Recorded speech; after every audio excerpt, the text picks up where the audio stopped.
And welcome to the campus of Johnson County Community College. It's debate night in Kansas. I'm John Holt, your moderator. We're about a half hour away from beginning that hour of issues and answers from our gubernatorial primary candidates on the Republican side. This is the pre-debate show, and I've got a couple guys who are way smarter than me in analyzing what lies ahead. Fabian Shepard, campaign strategist. Fabian, good to see you. Good to see you too, John. And former GOP party chairman, 2 terms worth, Mike Kuckelman. Good to have you on board as well. Thank you, John. Good to be here. Let's talk about the headline of the week, and it could have gone either way, it sounded like. Mike, I'll start with you. Ty Masterson is in, so we have 4 candidates on the debate stage. Right, and I think that Ty Masterson made the right decision in getting into the debate. I think folks here in Johnson County need to hear from Ty. He needs to participate in the debate. So I think ultimately he made the right decision. I'm very pleased he'll be here debating tonight. Fabian, how about you? This is a statewide debate, so everybody will see it. But that Johnson County, that's an important part of what lies ahead for him, right? Yes, Johnson County is very important. It's important to Ty, and it's important to all of the candidates. And I don't think it's sound counsel for anybody to skip a debate or a public event at this juncture. Well, while we're talking about that, one candidate is not on the stage. Vicki Schmidt, who's decided that the latest word we've had is that she won't do any this round. She is considered the moderate. What's her strategy, Fabian, on not taking part? Well, so Vicki has proven that she can win. She's in the Senate. She won all of her elections by 20 to 30 points. Vicki has a lot of moderate support, which is important in Johnson County. However, with 3 Democrats on the ticket, I'm not sure how much that moderate support will carry over if she does become the nominee. She has won statewide, too, as the insurance commissioner, so she's shown she can do that. But why not be on the debate stage? Is it the moderate versus conservative thing, and she's hoping the conservatives will divide up the vote and she'll be left standing? Well, I think that that's what she's hoping for. She's hoping that tonight there are candidates that attack each other, and she's not going to be a part of that. And, she has a history. She has votes that she would have to defend, and if she doesn't need to be here to defend those votes, maybe that's the right path for her, because she has been a popular insurance commissioner. She's done a great job as insurance commissioner, but defending some of her votes with Republicans here in the audience might be a little more difficult for her. Let's talk a little bit about the Trump factor, because that kind of got lost in the discussion on whether or not Ty Masterson would play ball tonight. How big is that, given the favorability ratings being so low for the president, although he carried the state of Kansas by 16 points? Yes, that's true. And the president was 100% on his endorsements until recently with Feenstra in Iowa. Right. So the president's endorsement, I think it's an important thing, especially in any Republican Party contest that you might enter. However, it didn't really push a lot of people out of the race. We saw one depart, so that's significant. That one, of course, Jeff Collier, who many viewed as the front runner because of his name ID. He had been lieutenant governor and then governor for about a year, and then he ghosted the Secretary of State's office. Noon came last Monday, and he had not filed. And I think there were a lot of people surprised that he didn't file. Governor Collier, he's a very popular candidate, and we all saw the ads he was running. I think he was probably counting on having that President Trump endorsement based on the ads that he was running leading up to that. I think he might have been a little surprised by that. But it'll be very interesting to see what he does now since he's not running for governor. I'm sure he's not finished with his public service, and he's very, very well liked and respected in the community. A lot of speculation that as a consolation prize, the lovely parting gift, so to speak, he may get an opportunity in the Trump administration. Is that real or just speculation at this point? Well, I mean, it's speculation for all of us, but I would be surprised if he doesn't get something in the Trump administration. I think that the Trump administration has a lot of respect for former Governor Jeff Collier, and I would expect that he would get some kind of an appointment. I'd be shocked if he didn't. But why not, if you're Jeff Collier, just keep playing those sound bites of the president when they were together, he was in town. He's talking about what a great governor he is. I mean, why not just keep playing that? Voters, are they paying that much attention in the summer? They might think that he endorsed Collier. Yeah, so that's a good point, John. It is early. It's very early in this process. However, as history shows us, Governor Collier did not get the endorsement the previous time when he was in the contest with Chris Kobach. And I think he just had a decision to make, and he made the one that was best for him. Let's talk a little bit about one of the candidates and the path he faces, or how he'll strategically place himself. He's already started this. We may hear it tonight, and that is Phil Sarnicki, the businessman, who's the anti-establishment candidate. We've heard that a lot along the way so far. Does that card work, Mike? I don't think that card works. I personally don't like when I hear anti-establishment, because what that means to me is they don't have any experience in government. And sometimes, if you're going to be the governor, you're essentially the CEO of the state. It's nice to have come up through the ranks because you know how to get things done. And I'm not talking just literally about how to get legislation passed, but about when you have a hiccup with the legislative process. Who do you go to? Who do you turn to? So I think that experience is quite important. I think it would be the equivalent in private industry of being critical of a company that promotes someone to be their CEO from within. I don't buy it. Playing devil's advocate, though, that's what the state needs, he says, is a CEO, a winner.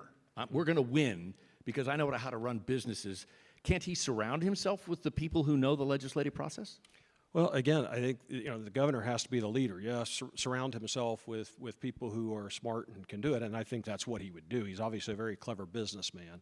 I just don't know that the anti-establishment label really brings all that many votes. I think it does cause some people to turn away. I mean, I don't like it when I hear that, because I see that as an attack on the party, and if you're going to run as a Republican, you should run as a Republican, not attack our party. Fabian, I see you nodding. Yeah, in this case, we've got another outside, and he is an outsider. We've got another outsider in a major contest, and I just don't know how you negotiate the Topeka bubble when you don't have the experience there. He's pointed to other people who've succeeded, and we've seen it, Kevin Stitt and Bill Lee and those folks, but, there's one stark dichotomy between him and them. They had the Trump endorsement to go with it. And they're not Kansas. Kansas does not take kindly to statewide office holders that did not come through the ranks, right? We've seen that. Nestor Weigand, the late great real estate magnate from Wichita, had a great campaign, ended up being a close primary, couldn't get through. Nestor Weigand, you recall, he was a perfect gentleman. He was a very smart businessman. He was very well liked and respected in the state. And it just shows that it makes it very difficult for an outsider to get through. We also saw that with the independent Greg Orman in his run against Senator Pat Roberts in a year when Roberts was kind of on the defensive, and it made it an interesting, close race. But at the end of the day, an independent for one, and a businessman who did not have that exposure to being elected fell short. Right, and Greg Orman had support on both sides of the aisle, too. The Johnson County factor is a double whammy for him, too, isn't it? The last governor from Johnson County was the late, great Bob Bennett, Prairie Village lawyer. That was at 75, I think. So is that still a problem for these candidates? And we'll talk about the Democrats, because it's going to be a Johnson County nominee. How big of a problem is that if you're a Republican that can no longer carry Johnson County? Yeah, on the Democrat side of the aisle, the nominee will obviously come from Johnson County, but it is significant that it's been 50 years since the state of Kansas has elected a governor out of the 3rd district, not just Johnson County. And I think that is significant because, I travel the state, and I understand the sentiment outside of Johnson County in the 3rd district. I don't think people are completely aware who live here and don't travel much what that sentiment is. They don't look upon Johnson County especially favorable, especially in politics. Having grown up in central Kansas, I can assure you that was the case, and I'm asking, is that still the case now? I think it is. I mean, I've been working in Kansas, as an attorney for 36 years, and I travel the state frequently for work. I appear in a lot of courtrooms, and I think that sentiment is alive and well today. I think being from Johnson County, you have to win people over, because I think they start in other parts of the state, they start with the negative perception based upon that. Whether that's fair or not, I don't know. They see us kind of like the country club over here, and they're the workers. They're out there doing what it takes in Kansas. to take care of Johnson County. Yeah, right? that's right. Though Vicki Schmidt, as a moderate, Would she stand a better chance in Johnson County? Because Republican candidates for statewide office or Congress have not fared well in the county of late. They used to. It used to be bright red. Not so much, right? Vicky did well in the last cycle in her race for insurance commissioner. Vicky got 618,000 votes. She got more votes than Laura Kelly got. So that's significant. And one thing that I would say, if you look at trends, one thing that might work in Vicky's favor is she's in the 2nd district. We've had 3 female governors of the state of Kansas, and guess what district they came from? 2nd district. She might perform well in Johnson County as a Republican, better than others might because of some of her prior votes and because of where she aligns with her ideology. But this is a big state. You can't focus on one part of this state or one of our congressional districts. You have to be able to pick up a significant part of Johnson County while picking up a lot of the rest of the state. You cannot win this governor's race by focusing on one congressional district and performing well there. What I've heard said is that there are the big 5 for the Democrats that they focus on, Johnson County being one, Riley County, Douglas County, and so on and so forth. Just close the gap in Johnson County and win elsewhere for a Republican, right? Isn't that kind of the strategy? I think so. I think, for conservative Republican, you can't count on winning Johnson County, but you can't ignore Johnson County. Again, that's another reason I'm glad that Ty Masterson is here to debate tonight, because you can't ignore Johnson County. You have to pick up votes in Johnson County, as many as you can, and then really focus on the rest of the state. But it would be a mistake to ignore Johnson County as a statewide candidate. Fabian, you agree? I agree completely with that. So we'll see a lot of Ty Masterson in Johnson County, I would assume. I don't know what plan that team has, but I don't think it would be wise for them to ignore Johnson County. The good news is he'll be in Johnson County tonight, right here on this stage. Let's talk about Scott Schwab. Secretary of State, he's won statewide. He's from Central Kansas. I have a feeling he'll play up those credentials, even though he lives in Johnson County now. What's his path? Well, I think Scott's path would be, first of all, he's won statewide office. He's been a popular Secretary of State. He doesn't have a lot of critics. He's done a great job. The Secretary of State's office does more than elections. On the business side, businesses have been complimentary of the practices and procedures of Secretary of State's office. So I think he has that popularity going for him as a statewide.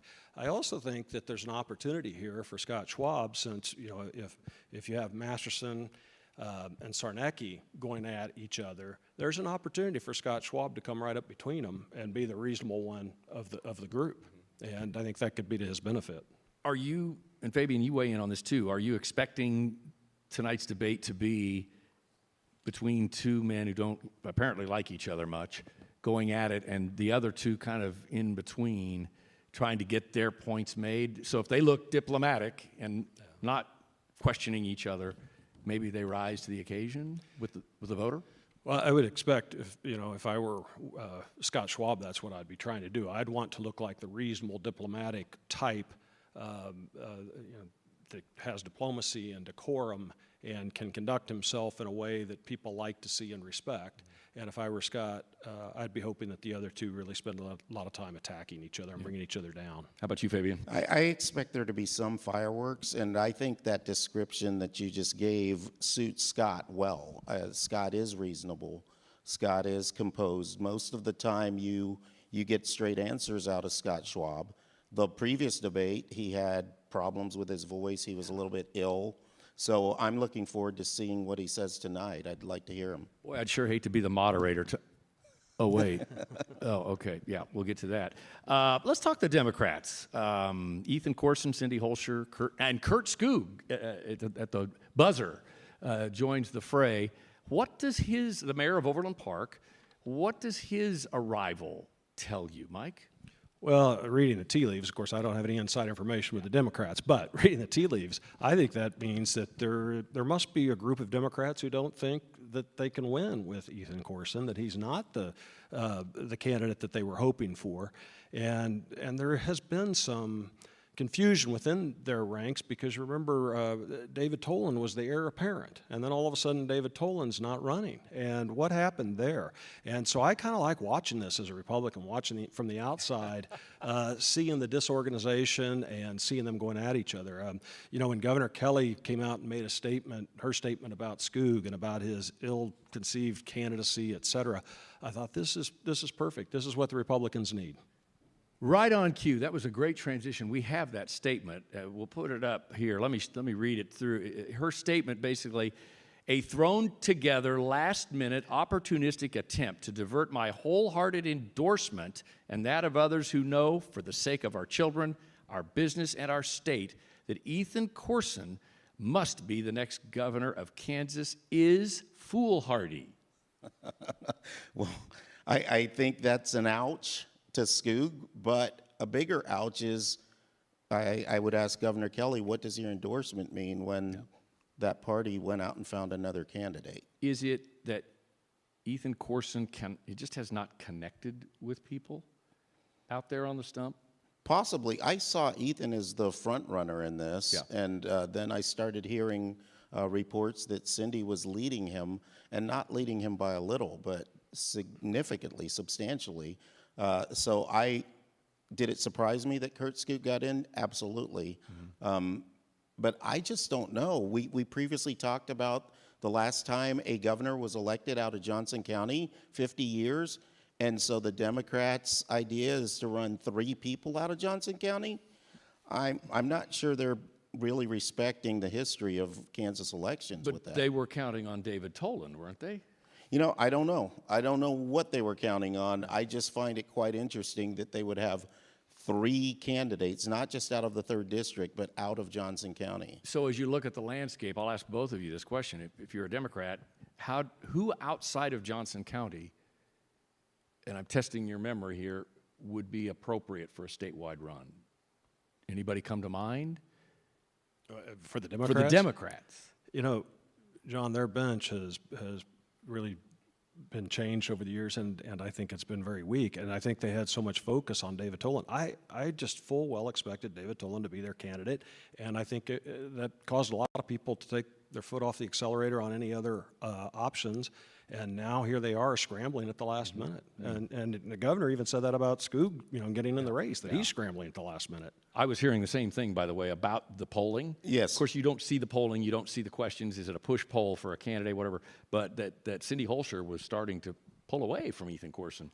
Yes, which surprises me, actually. Yeah. But you know what?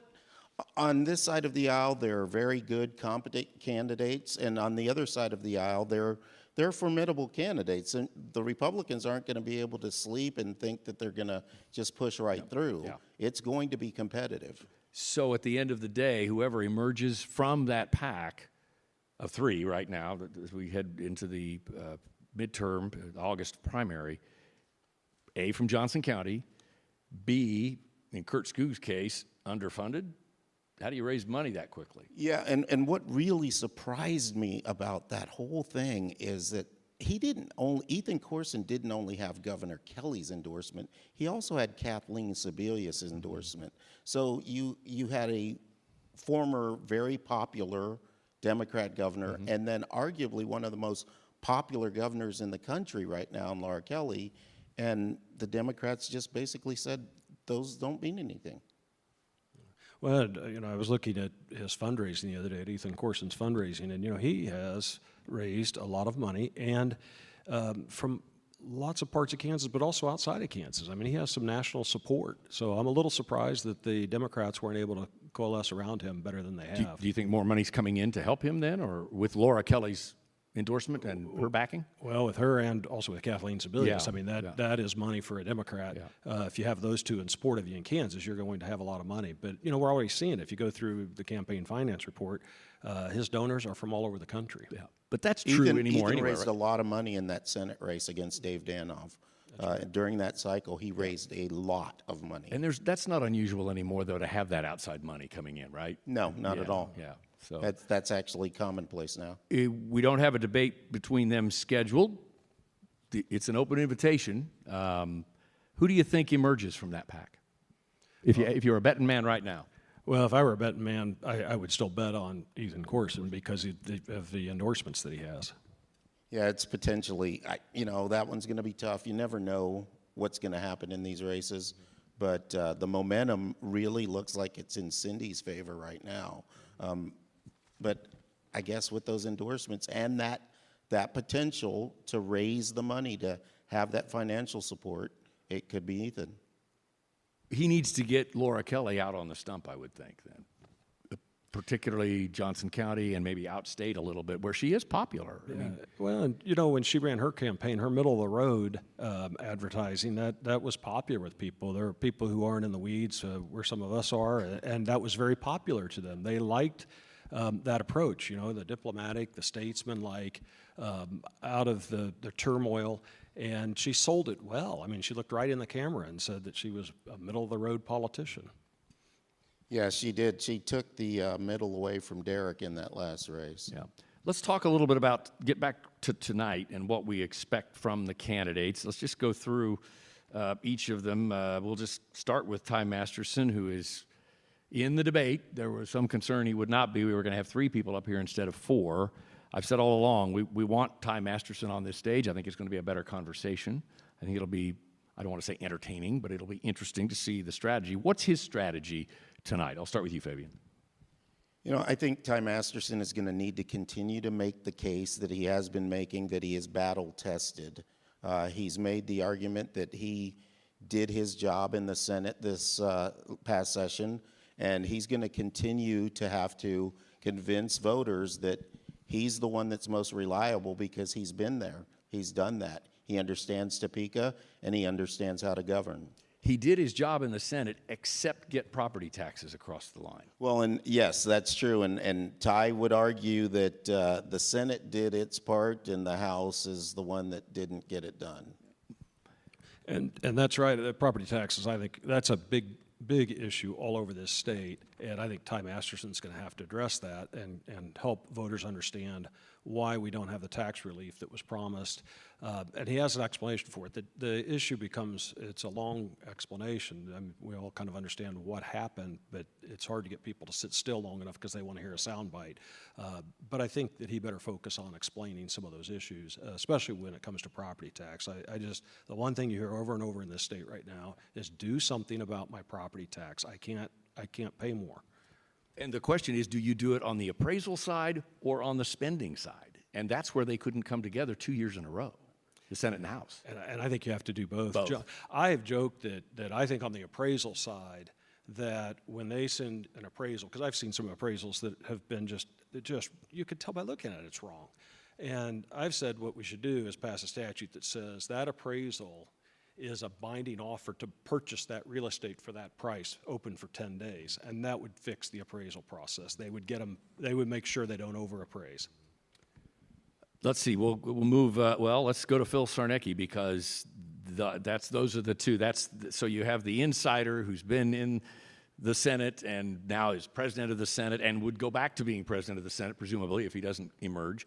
Phil Sarnecki's the outsider, anti-establishment. What's his strategy? Phil's been gaining a lot of support in conservative circles, and conservative factions are starting to rally around him. I think he needs to convince voters that he's the best choice and that he can win a general election. That's what Johnson County Republicans are going to be looking for tonight. Who can win the general election?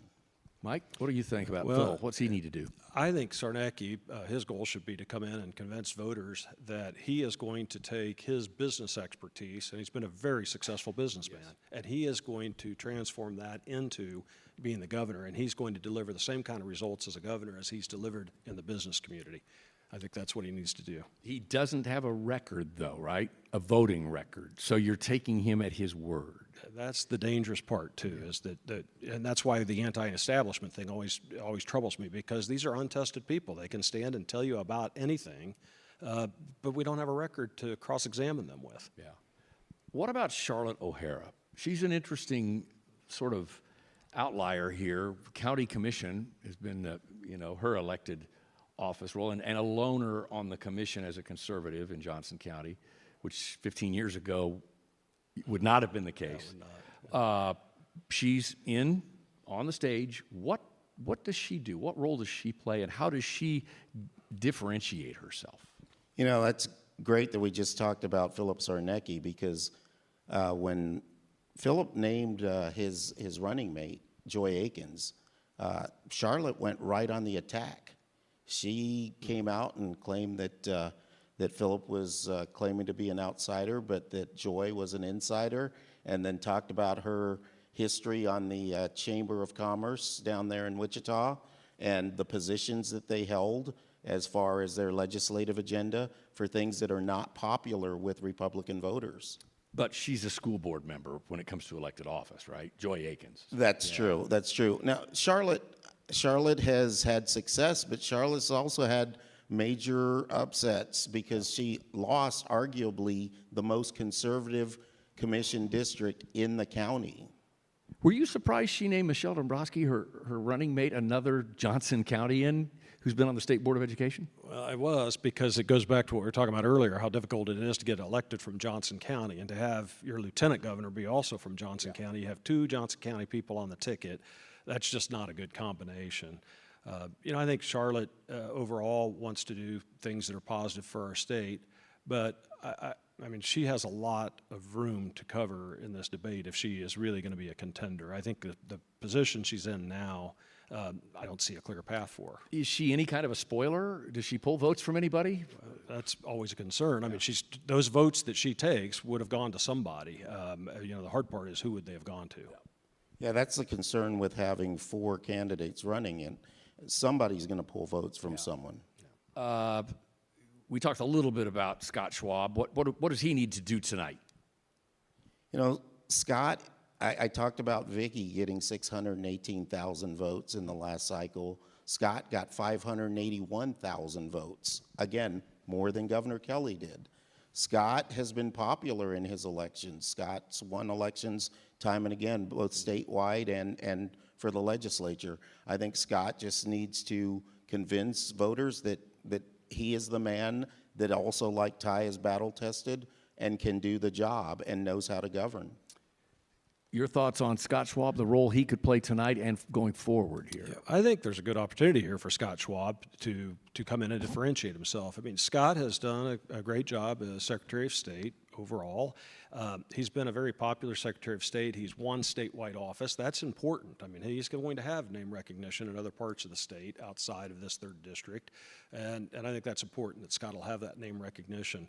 And, I think Scott, when he takes the stage, again, he ought to be statesmanlike, and he ought to be positive, and he ought to deliver meaningful messages about what he would do as governor, because Scott understands how the process works. I mean, he's been in Topeka, he's been in the House, and now as Secretary of State. So I think he can use all of that to demonstrate that he can lead this state. And he selected another insider as part of his team, the lieutenant governor candidate. He did. He selected someone from the 1st district, which is refreshing because there would have been an absence of the 1st district otherwise.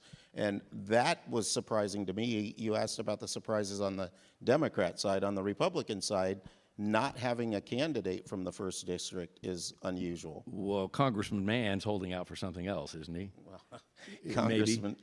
Congressman Mann is not in this race. No, that's right, for sure, and that was my point. All right, as is true tonight, we'll have a chance to close out with our closing argument. We didn't do a draw or anything. Who wants to go first? Closing statement, 30 seconds. I'll defer to Mike. Okay, Mike, 30 seconds. Okay, well, I think there's a lot to learn tonight from all of these candidates. I think we are going to see some fireworks between a couple of them, and I'd keep my eye also on Scott Schwab, because I think he's going to take advantage of the fireworks between two of them, Masterson and Sarnecki. I think Scott will capitalize on that. That'll be interesting to see how that plays out.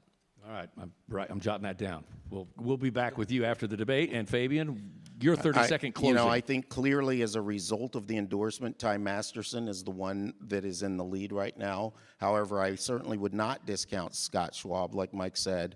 But every single candidate up here is going to be formidable. And I think Philip Sarnecki, with the momentum he's gained in conservative ranks, could make some gains. All right. Fabian Shepard, Mike Kuckelman, thank you both for the pregame show. We'll have a postgame show as well. and you'll be joining us. We'll get your thoughts about how it went and if your thoughts played out here on the playing field as we're on the stage for tonight's debate night in Kansas. Thank you for joining us here on your streaming apps. The debate is live right here as well as on stations around the state of Kansas. It's debate night in Kansas. I'm John Holt. See you in just a few minutes.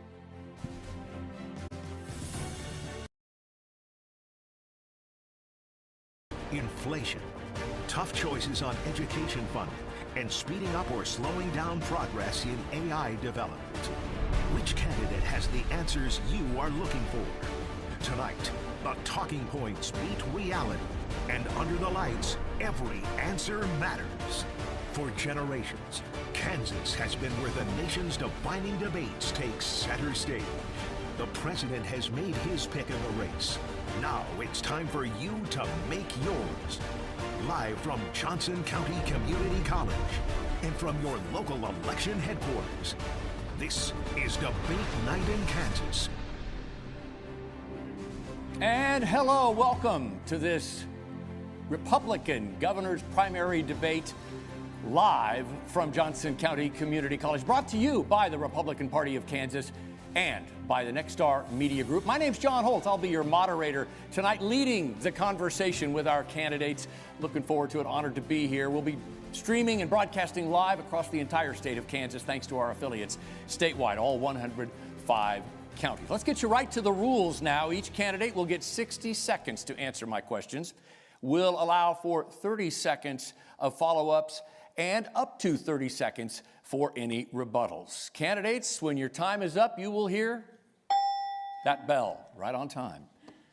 You'll also get 30 seconds for a closing statement. Now, we did a random card draw, as you know. Prior to the debate, we determined that Scott Schwab will lead us off tonight, and we're going to begin with, well, you say data, I say data centers, as it were. Signs like this have gone up all over the state. This one around Wichita, one of the latest proposed data center locations. Critics concerned about power and water usage. Now, you all support guardrails. You've said that throughout this campaign to protect electric ratepayers and water use, but your approaches are a little different. So, Mr. Schwab, let's start with you. You've said you feel data centers should be under local control. Local is what you said back in February. Explain why it should be under local, not state control, and be specific. 60 seconds. Sure, and thank you, John. Thank you, Nexstar. Thank you, Johnson County JCCC, and my wife, who normally doesn't come to these things. She says it's often like watching C-SPAN, but she can't change the channel. So I was glad to be with us tonight. The reason why is because what's good for eastern Kansas or south central may not be good for western Kansas. And every time you try to do a monolith policy out of Topeka, it works about as good as when you do a federal monolith policy coming out of D.C. It just doesn't work. There are some communities that want data centers and they embrace them. They're not in the news that much. There are some that don't. So that county commissioner, those city officials, they're duly elected. They can be held accountable for the decisions they make. Now, there are some growing communities in eastern Kansas that they want to put their increase as it relates to their infrastructure and water treatment facilities on the back of big tech, as opposed to raising property taxes. That's a legitimate conversation, but it's not a conversation out of coming to Topeka.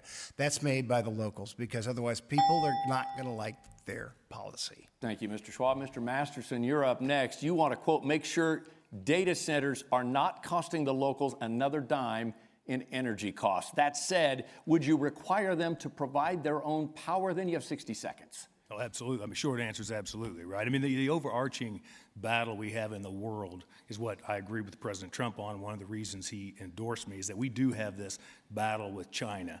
A Cold War, a tech Cold War, if you will, in the battle that we can't lose. But ultimately, the decision has to be made at the local level. The final say needs to rest there. There are places they make sense, places they don't, but they should provide for their own power or pay for or in excess their own power. The key is that they have no cost come off on any of the locals in the area. They don't use resources unduly, and you would never allow for eminent domain for a private usage. So the guardrails are there, and the locals want them. We need to participate in the Cold War. Thank you, Ms. O'Hara. You posted this on X recently. Day one, you would issue a statewide moratorium on data centers. Are you concerned that a moratorium, any kind of delay, would simply send them to other states who would then reap the economic benefits of those centers? Well, first 60 of all, seconds. Thank you. First of all, I want to go back just a little bit. In 2025, our Kansas legislature passed SB 98, which gives data centers 20 years of sales tax exemption. That was actually one of the reasons that we have such a stampede coming into Kansas on these data centers. And then at the local level, due to state statutes, the locals are giving these data centers huge property tax abatements. So the problem is that they're being showered with tax abatements. And every time that you give an abatement, it's going to cost somebody else to provide the services for that structure. And that is you and me. As far as the increase in power, an example is out in Phoenix right now. They just said that they came up with a compromise. Thank you, but let me just a quick follow-up, if I could. The question was, do you have concerns that they would move to other states where the construction, the jobs, and then the money that they would spend in those states? So is it a permanent moratorium, short-term? And even then, wouldn't developers just move on? We need to have the moratorium until we get a hold of these tax incentives, because they need to pay their fair share. And go to another state, if they want to hand them out all of these goodies, it isn't going to be good for Kansas. Thank you. Mr. Sarnicki, you support giving voters in each county the power to decide whether they want a data center. That's part of the plan you recently unveiled. Let me ask you this. With a patchwork of 105 counties, the complexities of what developers might be dealing with, don't you run the risk that these developers will say, we're moving on from here? You have 60 seconds. Yeah, thank you, John. First of all, Charlotte is right. The reason that the data centers are pouring in is because Ty Masterson and the career politicians gave the data centers 20-year tax breaks last year. This is to go along with all the tax breaks they've given to the wind farms and the green energy, et cetera. And so we've come out with a 5-year plan. The technology on this is changing very, very quickly. And our plan, I don't believe the people in Johnson County should tell the people in Lincoln or Goodland whether or not they should have a data center and vice versa. I do think the people locally should decide that. And our plan, which Ty basically just stole and mentioned my plan, which is a no undue burden on water resources, no increase in electricity, no eminent domain, and then if the people of Goodland, Kansas, if they want a data center, then they can absolutely have that data center as long as those parameters are in place. But we need the parameters over that 5-year period of time while this is changing dramatically. Take a look at what NVIDIA just came out with. We're going to have data centers in small rooms in 10 years. Thank you, sir. Yeah, the rules allow for a rebuttal. Let's up to 15 seconds, sir, if you want to respond. 30 seconds. 30 seconds? I would like to have my 30 seconds. All right, we'll go with 30. The more I learn about my friend Phil, the more I think he's a Democrat plant. I mean, all you have, well, thank you for bringing that on. It's all he has are half-truths and lies, and I know why he's angry, because President Trump evaluated this race. It was not a real challenge. He evaluated the race. He completely and totally endorsed me, and he wanted nothing to do with Phil Sarnicki. So I understand why he's angry, but he's actually been funding Hakeem Jeffries and Chuck Schumer. Thank you, sir. Thank you. Let's move. John, I'm going to give you 15 seconds here. We got to keep moving. Got to keep moving. Got to keep moving. Go ahead. Okay. Well, Ty posted something. By the way, my mom's here tonight, so to call me a liar, be very, very careful, because she's not going to like that. And I'm not lying. You can look all of this up. I have made one donation to a Democrat in my life. It was an insurance commissioner 15 years ago for $250. Look it up. By the way, that lie came out the day after I turned Ty down to be his lieutenant governor. Thank you, sir. Let's move on. That's when that came out. So notice the timing on it. Thank you, folks. Now, we're going to move on now. And folks, remember, your cheering takes time away from our candidates. Let's go to the Chiefs now. We're the Chiefs Kingdom. They're coming across the state line. So we're going to do a little poll here. I'm going to ask you to raise your hands. Who supports the Kansas deal with the Chiefs? Raise your hand. All right, we have Mr. Masterson and Mr. Schwab. Ms. O'Hara, Mr. Sarnicki do not. Mr. Masterson, why do you support the deal with the Chiefs? 60 seconds. It's about the jobs. It's about the jobs, the billions of investment, the hundreds of millions of new tax revenue coming in, because our kids need opportunity. That is, again, why the president endorsed me. He understands we need not just things made in America, we need investment in America, and I want those things in Kansas. We were trucking money out of here to Missouri, and this is a huge opportunity. It's a huge financial gain. And we didn't have to raise a single tax to bring the NFL to Kansas and bring all that excitement, billions in outside investment, not talking about any kind of infrastructure of the stadium, but billions in outside investment coming in, and it's going to be a huge boon. And we want our kids to stay here. We've been exporting our children. We need jobs and opportunity, and that's what this brings. Quick follow-up, if I may. Talk about jobs, not a single tax being raised, but the Chiefs won't pay property taxes because they don't own the stadium. It's a sports authority. Wyandotte County and Johnson County, some of the highest property taxes in the state. How's that a good deal if property taxes here are still high? We'll talk about those in a moment. 30 seconds. Sure, and it's hundreds of millions in income tax off the NFL. And there's going to be millions in property tax paid in all the ancillary development. Look at the Kansas Speedway. That 1,200 acres paid almost nothing 30 years ago. Now that same 1,200 acres throws off $30 million in property tax and $1 billion in taxable sales. The problem they don't have when they're not getting property tax relief is you have a local government that won't do it. The money is there. Ms. O'Hara, you did not raise your hand. Please explain why. You have 60 seconds. Right. So I have been against this from the very beginning when we passed the legislation. That was in 2024 when we had special session, and that was supposed to be on property taxes, and then it was all about giving professional sports teams these sweetheart deals. It doesn't work. We've been trying this for 40 years. And it doesn't matter whether it's the Chiefs or if it's Panasonic or if it's Sinano, a Chinese company. It doesn't matter. It doesn't work. It was supposed to broaden the tax base and then lower taxes for everyone. 40 years. We passed this in 1986. Has anybody seen their property taxes or other taxes go down? I don't think so. It doesn't work. It's a false narrative. And post-legislative audit shows that at least 70% of these companies would be here anyway. I mean, we gave $154,000 to Fiserv to come into Sprint Center.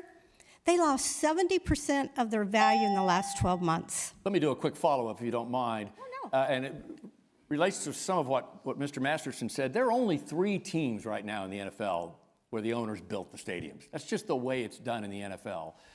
You have a team competing, 2 states, Kansas and Missouri, jobs, $1 billion. The Chiefs say they provide the economy. Did the state really get a bad deal at the end of the day when the Chiefs are paying 40%? 30 seconds to respond. Absolutely, this is a bad deal. We're going to own a stadium that we're getting $7 million a year that goes into the maintenance of that stadium. We're getting nothing. We're getting nothing out of that stadium, and we're going to have to be responsible for it. There's no property taxes coming to the state from that stadium. The deal was way too sweet. I mean, you read articles all across the United States. It's the sweetest deal that's been given to any sports team in the United States. Thank you, Ms. O'Hara. Mr. Sarnicki, you didn't raise your hand either. 60 seconds to explain why. Yeah, it's not that I'm against the Chiefs coming here. It is the timing of the deal, and it's definitely not the deal that I would have made. I think this is what happens when you get career politicians negotiating business deals for the first time in their lives, and it's the largest business deals in the history of the state. Our economy, CNBC last year ranked our economy as a state 48th, and they gave us an F.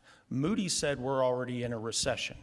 And this deal that's happening here, here's one of the things that Ty and Laura did together in the Career Politicians. They gave themselves, with our economy where it is, highest income tax in the entire region, property tax is totally out of control, as everybody knows. They gave themselves a luxury suite paid for by all of you, the taxpayers. And I just think that is tone deaf to what's going on out there right now. And it's not, now, here's the reality.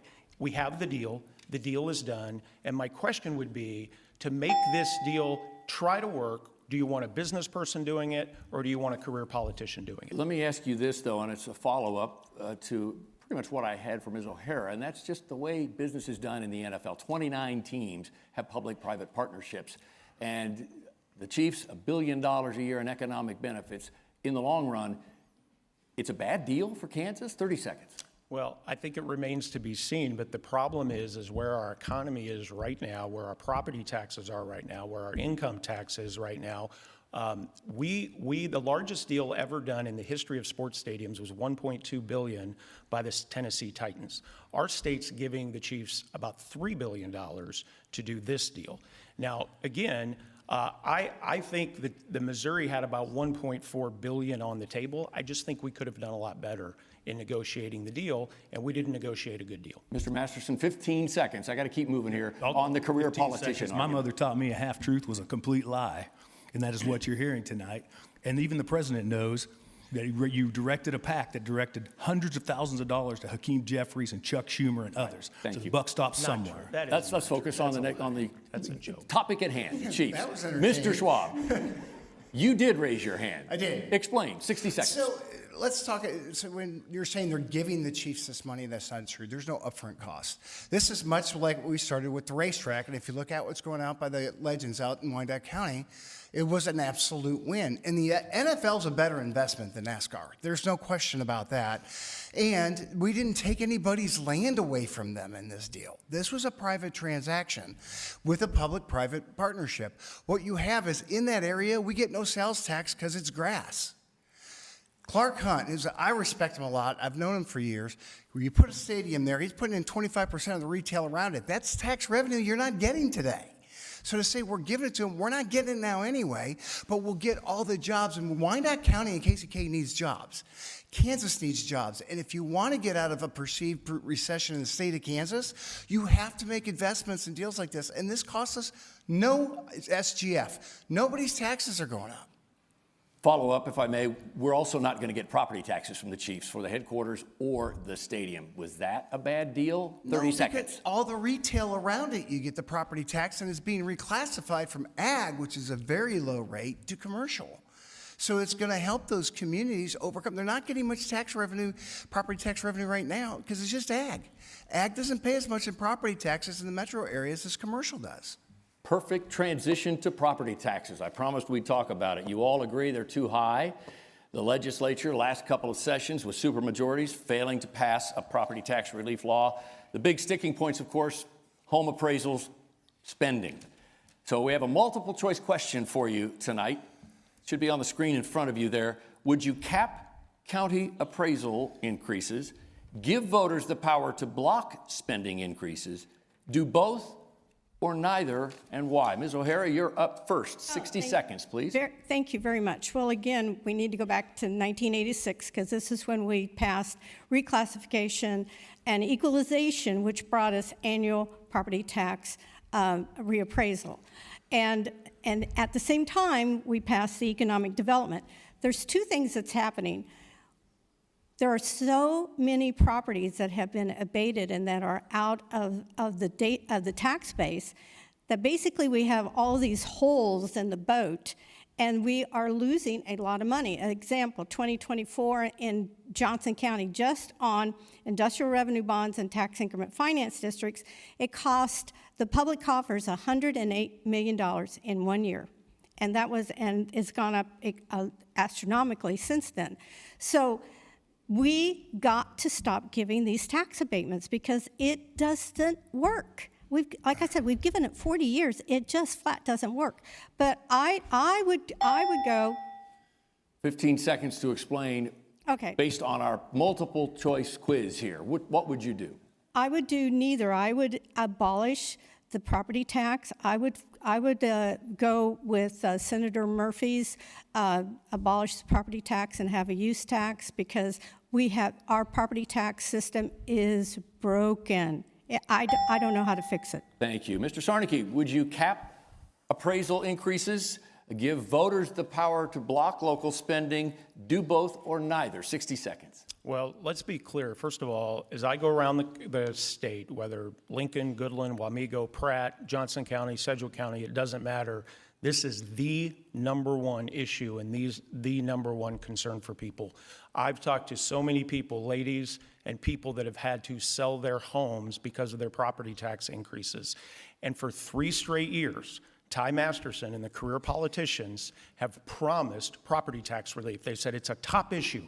We're going to get property tax relief done. For 3 straight years, they've done that. And for 3 straight years, how much property tax to the people at home have you received? How much property tax relief?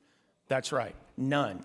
However, green energy, wind farms, Panasonic, foreign companies, they've all gotten property tax relief. So there's property tax relief to be found, just not for the people of the state of Kansas.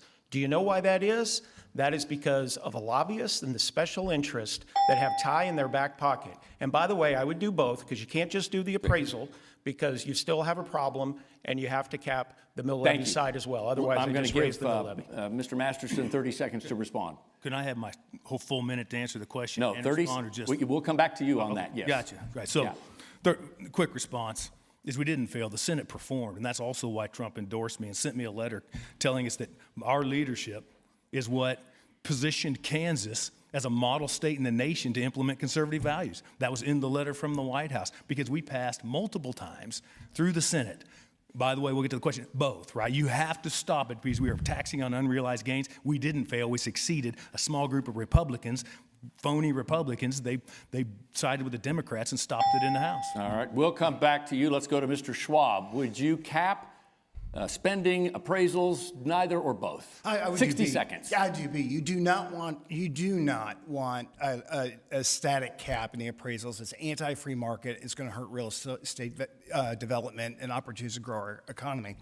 And that's in my BALD plan, which is better affordable living by decreasing property taxes. It was the first one to come out with a written detailed plan with 9 points, and 3 points were introduced in the legislature this year. But part of that is it relates to every time they say they want to raise the mill levy, let the people in that jurisdiction vote on it. It gives protection for those people who voted for it. If it passes, clearly they are okay with their property taxes going up. If it fails, then you're going to have to rein in spending. It's a win-win for those local units of government and the voters. And other portions with property taxes is our valuation system's completely jacked up. There's no accountability. If you sell your property for less than the evaluation, where's your property tax or your property tax refund? You should get one. And that's my BALD plan. If you go to scottschwab.com, you'll see more about our answers for property tax. Thank you, sir. Mr. Masterson, now to the question. Do you cap those appraisals, allow voters to block spending, neither or both? 60 seconds. All the above. You have to do both. You have to stop on the front and in the back. When you don't cap, whether it's the assessed value or the appraisal, you're taxing somebody on an unrealized gain. Had a neighbor across the street from me told me he's paying double in his property taxes alone what he had been for his mortgage, his interest, his insurance, and taxes combined when he paid his house off, not to mention insurance cost going through the roof. But you have a guy that was being literally taxed out of his house. And on the other end of that scale, you have my wife and I have 6 children, adult children, all choosing to spend their lives here in Kansas. So we have vested interest in solving this problem. And they're having trouble affording a home. First-time home buyer age just crested 40. Property tax is something that has to be tackled, cannot be ignored, and you have to have a front door on the appraisals or the assessed value, and you also have to have the voters stop outrageous spending. Let's stay on the topic of taxes, but reverse it now to spending. So we'll keep the same order here. The state is now on track to spend more than it collects in revenue over the next 2 fiscal years, more than $1 billion by my math, which isn't always great, but I've come up with that, partly because of tax cuts and increased spending. You're all talking tax cuts here, so what are we going to target to get spending under control? Ms. O'Hara, you'll start us off again, 60 seconds. Thank you. Well, this ties into education. Everyone knows that our schools are absolutely in a spiral downward, and what are we going to do? And what I would do on that is I would close the State Department of Education, which costs $30 million a year for paper shufflers. But then we have to stop taking federal funds, and then that would stop the federalization of our education, and then put that to the decision of the local districts as to what the curriculum is going to be. That's $300 million. And then SB 254, which unfortunately passed but was vetoed by the governor and unfortunately was not even brought up for a vote for a veto override, is SB 254, which bans any public money going to illegal aliens, which would have saved us $600 million. Then audits on SNAP and Medicaid, those are the favorite places for the scammers. We have got to block the holes where we're absolutely losing money. Thank you. Mr. Sarnicki, what spending would you target to bring the budget back in balance? 60 seconds. Yeah, well, let's be clear. We have a $26 billion budget in the state of Kansas, and under Ty's leadership in the last 7 years, $10.5 billion has been added to that $26 billion in spending as he's presided over a supermajority. Ty loves to spend your money.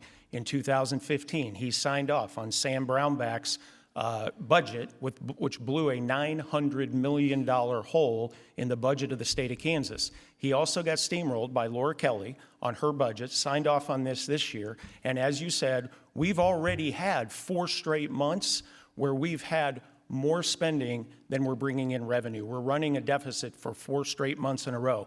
We will audit. One of the things I will do as governor, I will come in and audit every single department and agency with an outside auditor. I know the people that do it. We've already talked to somebody in New Jersey who's done 2 states, and we're gonna get out the waste, fraud, and abuse, and it's about $2.5 to $4 billion out of that $26 billion budget is what we believe. Thank you, sir. Anything else, a quick follow-up here, that you would cut without auditing? What would you focus on right now? Yeah. 15 seconds. Well, you have to go in and audit it first. You have to do some fact finding to know exactly where and how much that you would cut. But mostly, there's a lot of waste in our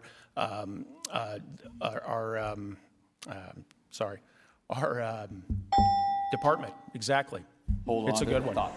I'm going to give Yes. I've got to keep this moving. 15 seconds to respond, Mr. Master. I appreciate he's a bit of an angry elf and giving me more time, but I'm not going to wallow in the mud with that because I know he's just angry because I got the endorsement. They want nothing to do with him. He's all hat, no cattle.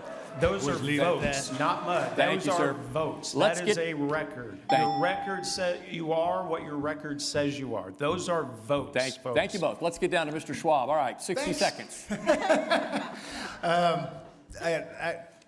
I don't want to be governor. I want to do governor and reflect the Kansas values we have by creating consensus. Well, I've done this in my office. When I came into office, I had an outdated computer system. As a result of migrating off it, and I didn't ask for any tax money for it, I lowered fees because we took our annual fees to biennial fees and cut our fees in half because we doing half the work. We're in technology debt in the state of Kansas.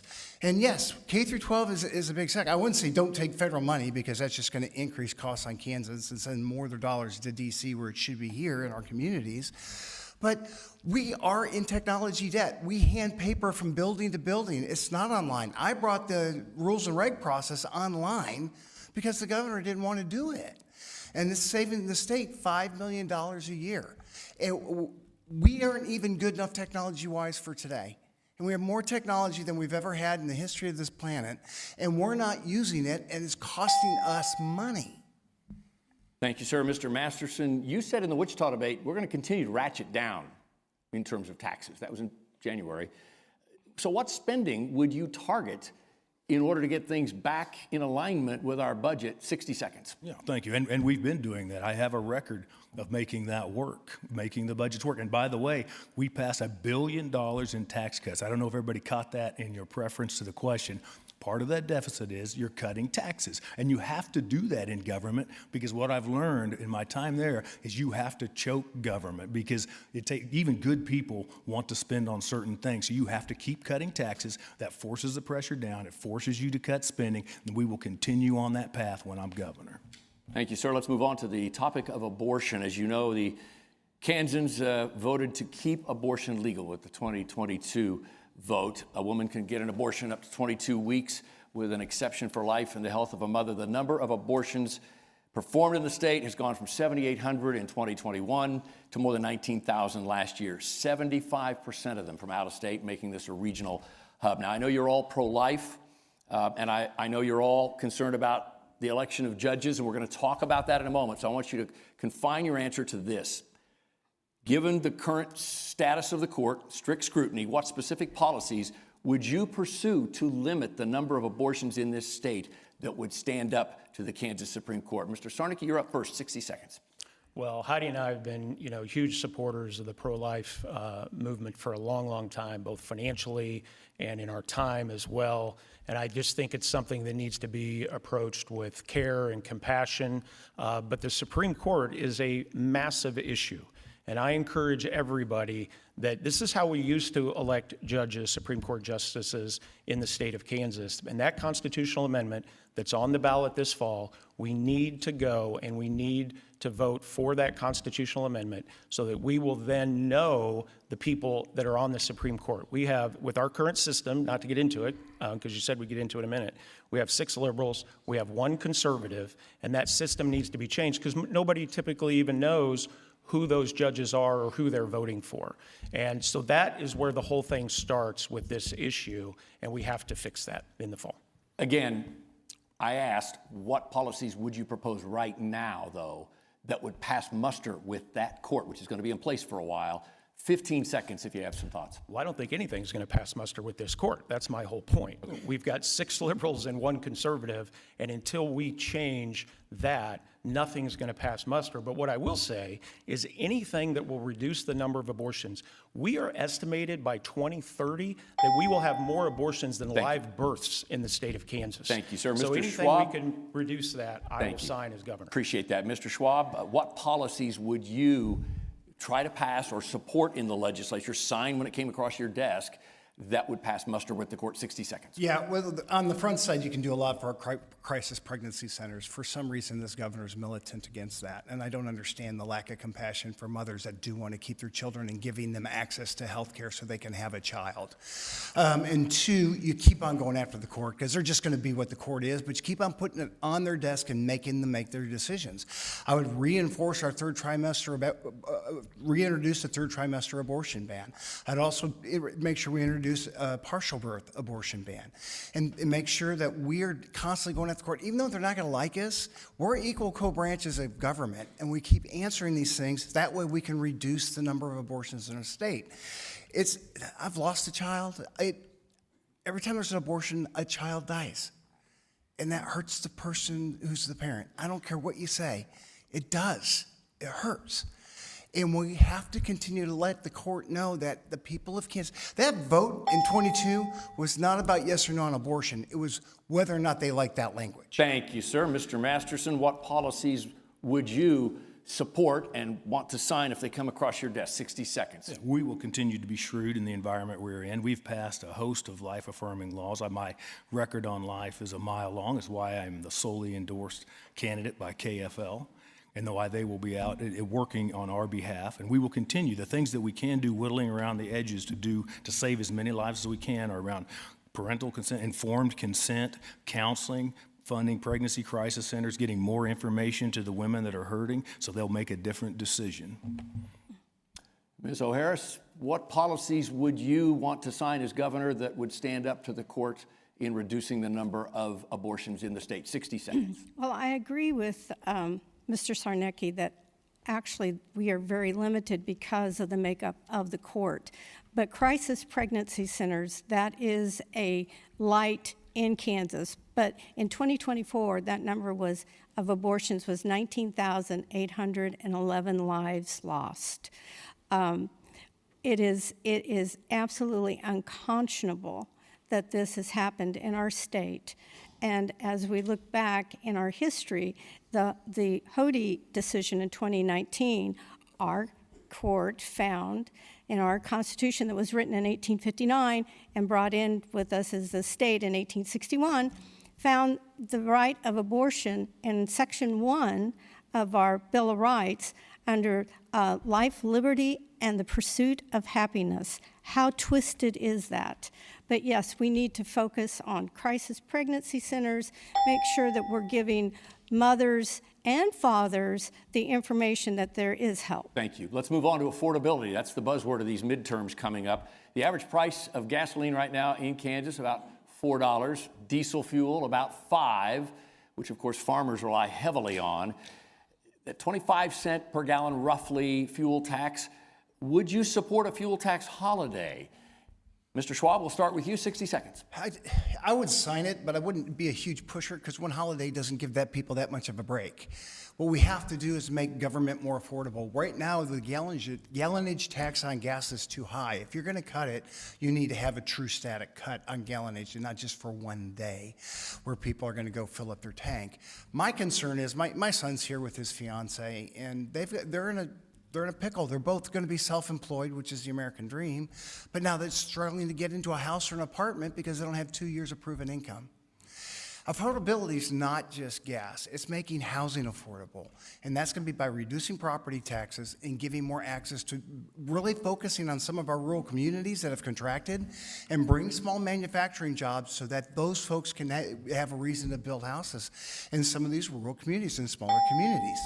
Thank you, sir. Mr. Masterson, would you support a gas tax holiday? 60 seconds. Oh, that in and of itself, I don't know is that, but gas prices, I mean, if you want permanent high gas prices and you want high unaffordability, vote for the Democrats.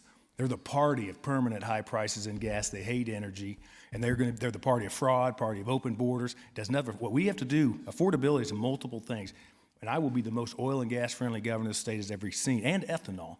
As we open markets for ethanol for our producers and our farmers out there, it lowers the cost of fuel, which goes to affordability. We have to go for property tax for affordability. We have to go after insurance rates for affordability. We have to go after regulations for affordability.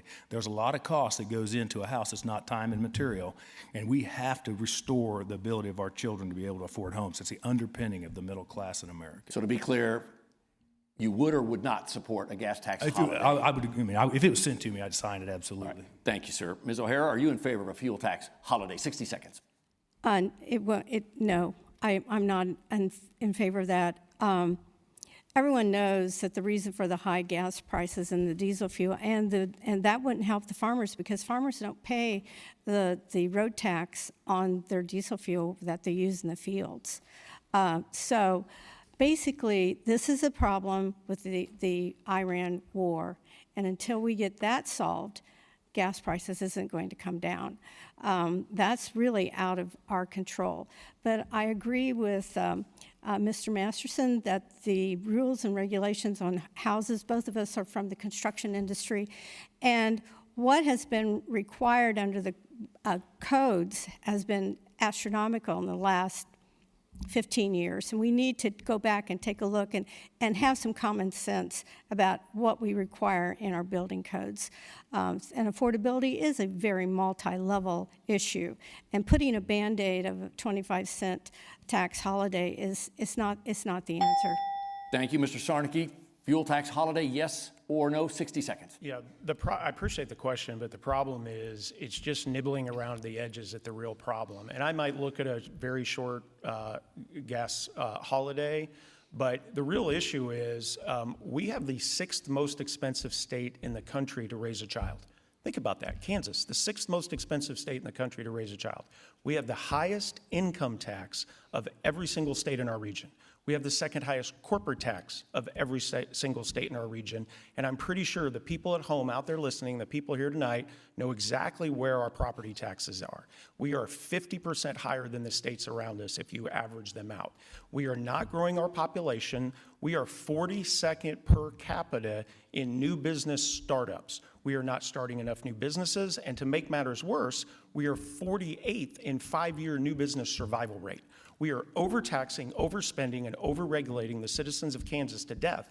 And that is the real problem with affordability. It's not, yes, gas prices are a challenge right now, no question, but we have bigger issues than just the gas prices. Quick point of information here.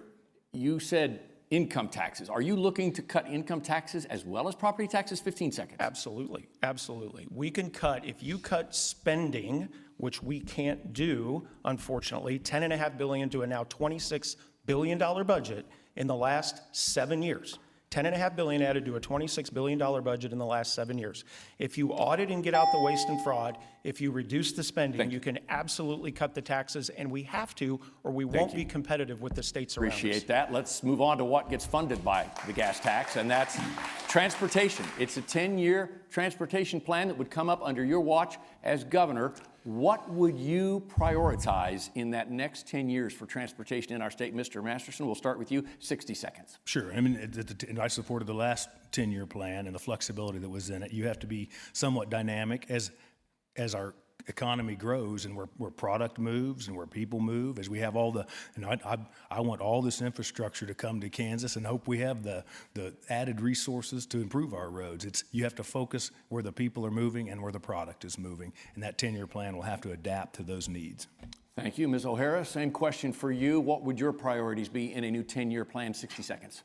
Well, I think that our 69 highway toll project is probably the worst boondoggle that we have had in decades. The most endangered species in Johnson County is a human using the toll lane. They're not using it. And then, so we spent how many hundreds of millions of dollars on this unbelievable project with 3 flyovers at 123rd Street. And then I drive out to Garden City, I-70, Highway 83 South. There's not one passing lane. There's not one turn lane. There's semis all over the place. The misallocation of money in KDOT is breathtaking. I mean, all we have to do is look in our own backyard. We have sound walls. It's ridiculous what we did. And the design on it is unbelievably horrible. Thank you. Mr. Sarnicki, what priorities would you have in your next 10-year transportation plan under your watch? I did 60 use that. seconds. I did use that once. There was a lot of traffic, and so I went around. You were one of them. Yeah, I was the one. And I will say, by the way, it was lovely. There was nobody there. I mean, it was really nice, you know. But you know, there are not a lot of people using it. To Charlotte's point, I'm not a big fan of government spending for sure, and I'm not a big fan of government bloat. And believe me, we have a ton of it in the Kansas budget right now. But I do believe transportation is part of the job of government, and so we'll take a really good look at the plan as we get it, and we'll go through it and make sure that it's efficient. You know, I believe that I'm far and away best positioned of anybody up here as a business leader and a CEO for the last 30 years to do that, and we'll evaluate it and we'll make sure that we come up with a good plan to present to the people of the state of Kansas. Thank you, sir. Mr. Schwab, same question. Priority in our next 10-year transportation plan, 60 Yeah, seconds. as a kid that grew up in Great Bend, and I go back to my small town, it gets smaller. Our rural communities need good roads. And right now we need to define in statute what a shoulder is, and any highway 50 or above needs to be shouldered. Cars are going faster, they're lighter, and you need an escape route to protect our young drivers. 2, we need to finish Highway 50 going east out of Liberal. That needs to be accomplished. And then you need to start focusing on a north-south 4-lane corridor going from Liberal all the way up to I-70 so that those rural farmers and ag can get their products to market faster down in Texas. I can lower your production costs a little bit, but if I can lower your transportation costs, people are going to want to come to Kansas. And we're in the center of the highway grid with I-35, I-70, 135. We have an opportunity to help our western Kansas communities become veins along those highways. And right now, for the past 20 years, we just haven't done that. Thank you, sir. Let's move to education now, certainly on everybody's mind, but with a twist here. Kansas Department of Education says more than half of Kansas public school districts have less than 500 enrolled in them. Ms. O'Hara, we're going to start with you.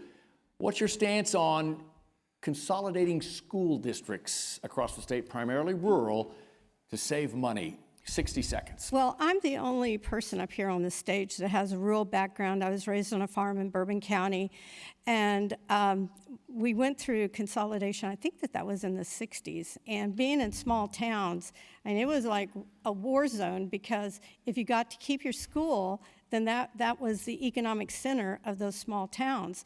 Because over the last 50 years, the population has left. Instead of 400-acre farms, they're 4,000-acre farms now. So the population just isn't there. But what we need to do is that administration, absolutely. In my small town of Uniontown, we had a principal at the high school, principal at the grade school, and then the head shed out west of the high school, there was a superintendent. The graduating classes were 35. There are 35 students in the graduating classes. It's ridiculous, and that thing happens. We have to get rid of the excess administration cost. Thank you. Mr. Sarnicki, school districts, consolidation. Is it time to get serious about that? 60 seconds. Well, first of all, be careful, Charlotte, because I grew up in a town, maybe 1,000 people on a good day, and I grew up walking beans. So, I'm very familiar with rural America. But we have 286 school districts in the state of Kansas. Do you know how many Florida has with 21 million more people than we do? 67. Utah's the same size as us. They have 41 school districts. Our schools, we have a bigger issue too, because our schools are failing. This is another failure of leadership of the career politicians in Topeka. We lead the nation in ACT test score declines. We lead the nation. One of the reasons I brought Joy on, as many, because she's super successful as a CEO in her own right, but one of the reasons I brought her on is to be an education czar, because she was on the Wichita School Board for 10 years, the only conservative. She was yelled at, she was threatened, and we have to do transformational change for education in our state. Over 70% of our kids in fourth grade can't read or do math at a fourth grade level. Thank you, sir. Mr. Schwab, time to get serious about consolidating school districts. 60 seconds. And again, I grew up in Great Bennett by a horse ranch, and I also walked beans and alfalfa. But anyway, all that being said, is it's with the formula and where we're at. What I would propose is by a year, you'd say 2035, you say every school district will be at this threshold of population. If you're not, then you're going to have to merge with the school district next to you. And if you don't, the state school board is going to merge you for you. And that's not closing the school. What you're doing is you're eliminating a lot of superintendents, that they protect their turf. They don't want that to happen. But if we did our school districts by population like we do the legislature and congressional seats, Johnson County would have over 100 school districts. That makes no sense. We have too many school districts. We can consolidate, and that would save money just on combining healthcare costs, administrative costs, and also deliverables like your paper contract, your copy contract, your computer costs, because you're spreading that out over a wider base. Mr. Masterson, should smaller districts be consolidated in rural areas? 60 seconds. Oh, I don't know that the way you asked that, but President Trump endorsed me to lead on tough issues. Thank you for that. And so that is what this is. The problem with schools isn't necessarily the size of it. We have lots of other problems in education. The problem, our parents need freedom to choose. Our kid needs access to world-class education. We have the ability to do that. And we have the problem, we have perverse incentive inside our education system to incentivize good teachers to become administrators at the end of the career. And it's not a bad choice for them financially, because that's the way the system's set up. I'd love to see the highest paid person in the building be the best teacher. So that's what people wanted to be. We can do other things that improve our education. I don't know that consolidation is the answer unless the local community wants to do that, because those schools are the lifeblood, and those schools will see the resources they need. Quick follow-up. If you do consolidate and have fewer of those administrators you just talked about, don't you have more money for classrooms? 15 seconds. Oh, absolutely. I mean, if taking care of an administrative bloat is as long as you're not damaging the local community, that's absolutely a concern. That's even a bigger concern in like Wichita, which part of my district's in Wichita, where you have an entire administrative building. Thank you, sir. Let's move on to medical marijuana. The Trump administration recently reclassified it more like a prescription medicine. Does that new classification, plus the chance to add to our revenue stream by taxing it, change your mind about your support of medical marijuana in Kansas? Mr. Sarnicki, we'll start with you. We're going to cut to 30 seconds for your answer here so we can keep moving on. 30 seconds. No, it would not. The THC content in marijuana in the 1970s was about 3 to 4%.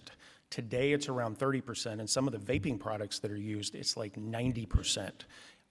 These are causing hallucinations, they're causing schizophrenia, they're causing anxiety. And if you go to Oklahoma or you go to Colorado, and I've watched interviews with the police, I've watched interviews with legislators, and they are very, very sorry that they did this.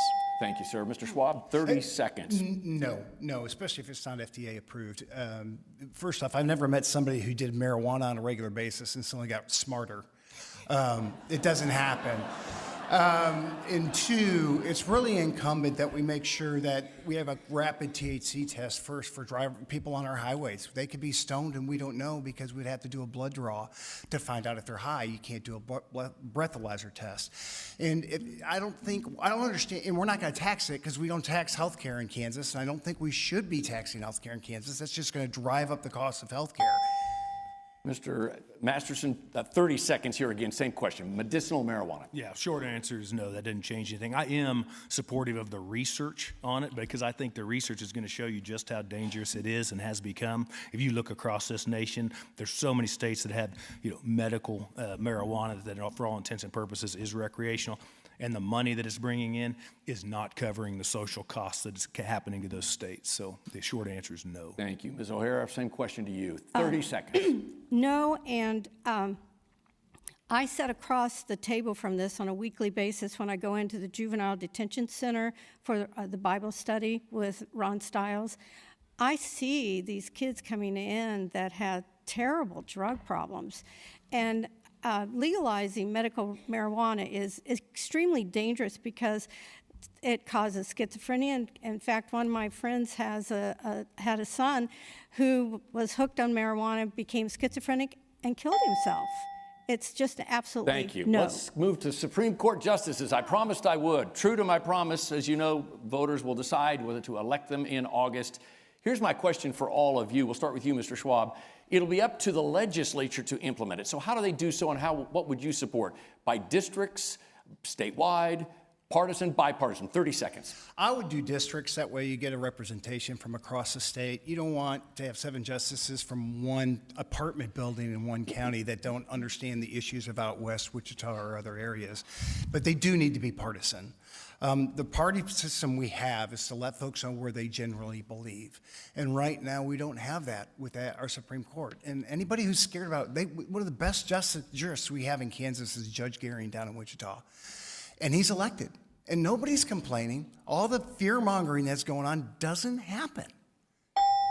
Mr. Masterson, how would you enable or actually put it in place? 30 seconds to That'll answer. be a robust conversation. I'm going to support whatever gives the people of Kansas the biggest voice in that branch. That is the problem. We have a court that does not reflect the Kansas people's values, period. Everything's done in the back. I bet most of this room doesn't even know we've had judges that have resigned and replaced in the last 12 months. And this is an informed crowd. And nobody knows anything about them. One's an attorney, never been a judge before, and they just nominated another person that had failed confirmation in the Senate twice. So you are not seeing a court that reflects the will of the Kansas people, and that's what I will support. Ms. O'Hara, 30 seconds. What would you support in terms of putting this amendment in place? I would support statewide for all of them, because any person that, if they have to go before the state Supreme Court, they should know that they have the opportunity to participate in the election of that judge. With Western Kansas being so sparsely populated, we need to make sure that their voice is heard in every one of the election of these 7 justices. And yes, the Kansas Bar Association has had a stranglehold as to who serves on our Supreme Court. We have 6 liberals on our 7 judges. We have only 1 conservative. Thank you. Mr. Sarnecki, how would you implement the law, the amendment? Well, first of all, I'd like to remind everybody that since our founding as a state in the 1860s through last century, when we changed this, for years and years, we elected our Supreme Court justices. There's nothing to be afraid of. This is what we did for a long, long time. And I've actually been looking at this. I think I would probably go with the districts, but I'm still kind of looking at it. But I would absolutely make it partisan. Absolutely. People need to know if they're electing a Republican or a Democrat or an independent or whomever it may be, that letter needs to be at the end of the name when they're voting. All right, we're gonna tuition next. Let's talk about tuition then. As you know, the Senate, or I should say the legislature, failed to override a bill that the governor vetoed, which of course bans state tuition for undocumented workers. So the question is, which would you support that, or would you support providing tuition in state for those undocumented? Mr. Masterson, 15 seconds. I want to keep moving. I don't support any public benefit going to anybody here present illegally. period. Ms. O'Hara, yes or no? Yes or no? That was SB 254, and Yes or no? And absolutely, it is for tuition and for all public Yes benefits. or no? I need to know. And I supported that SB 254, so no money going to illegal Mr. Sarnecki? aliens. No.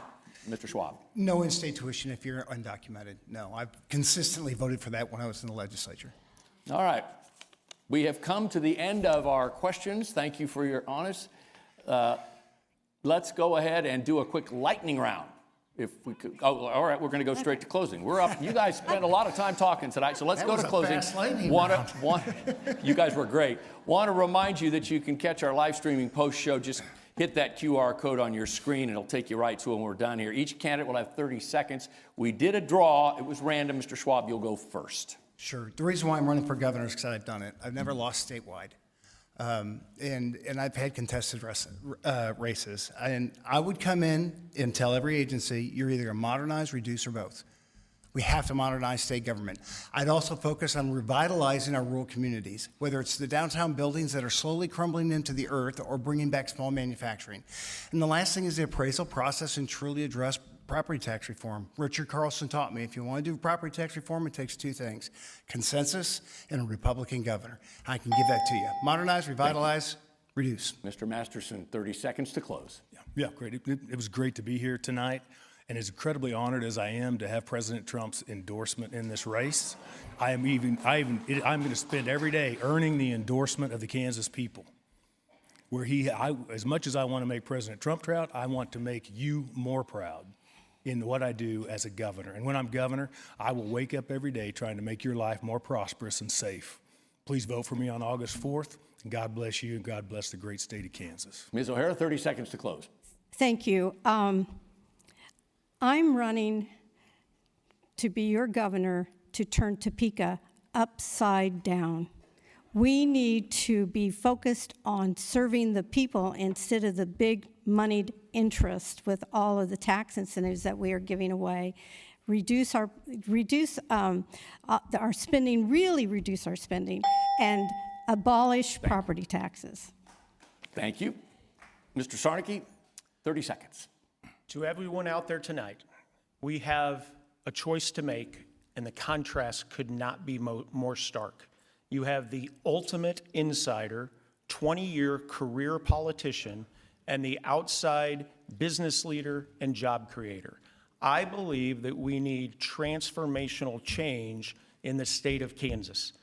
And I'm respectfully asking for your vote on August 4th so together we can make that change that's so desperately needed. Thank you, sir. Thank you to all our candidates. Great job tonight. Thank you for joining us here. Thanks to Johnson County Community College. Have a great rest of your debate night in Kansas.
The Next Star Media Group is your local election headquarters as you just watched an hour-long debate night in Kansas, the Sunflower State. 4 of the top GOP contenders for governor just took the stage at the Johnson County Community College inside the Midwest Trust Center here in the city of Overland Park. The candidates were Ty Masterson, Philip Sarnicki, Charlotte O'Hara, and Scott Schwab. They all met the requirements of the Kansas Republican Party going into the debate. Of course, the big talker was the fact that President Donald Trump a week ago endorsed State Senate President Ty Masterson from Andover, Kansas. Another big headliner was former Governor Jeff Collier, who announced on Monday he was no longer going to be running in the primary. We have a couple of different guests who join us right now. The first one is Christy Williams, a state House rep from Butler County, the same county as the state Senate president.